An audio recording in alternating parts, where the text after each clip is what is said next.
কাগজ ফুরিয়ে গেছে, কাগজ কিনে নিয়ে আসো, দিয়ে দেবো ভাই। ওই নিচে চলে যাও, দোকানে কাগজ কিনতে পাওয়া যাবে।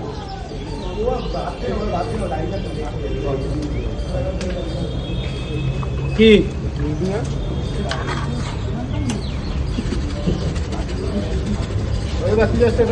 कचूरी मेथी, कचूरी मेथी,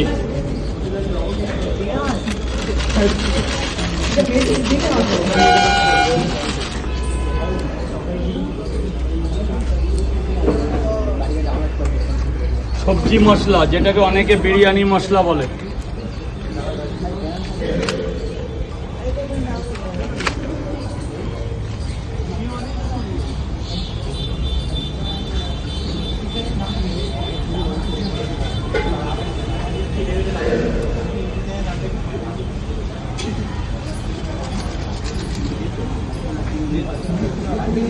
যেটার এখানকার বিখ্যাত ভাজা বাদাম, একরকম বাদাম দেওয়া আছে।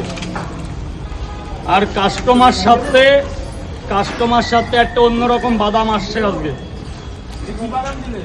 এটাকে সল্ট বাদাম বলে, যেটা আমরা সাধারণরা খেয়ে থাকি।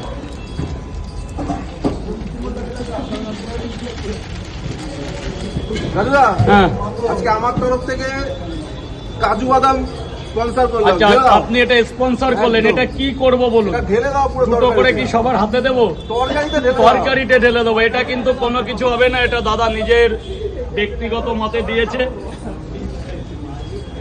এটা সাধারণ মানুষের খাওয়ার জন্য, কোনো কমেন্ট চলবে না।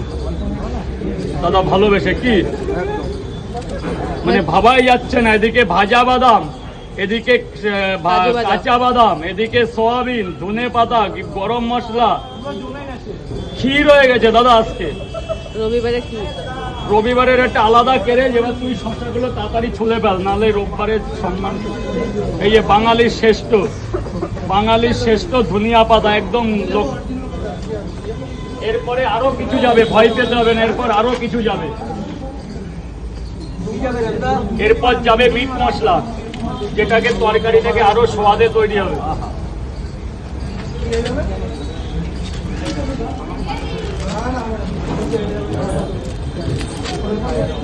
এরপর যাবে মিট মশলা, ধনে পাতা, ভাজা বাদাম, কাঁচা বাদাম, তরকারি মশলা। চাট মশলা তরকারিতে দেয় না দাদা, মাছ ভাজায় দিতে হয়।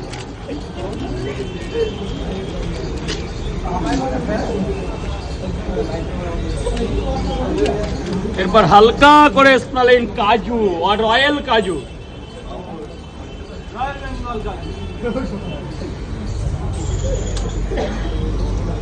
এই প্রথম তোমার তরকারিতে কাজু যাচ্ছে নাকি? এই প্রথম।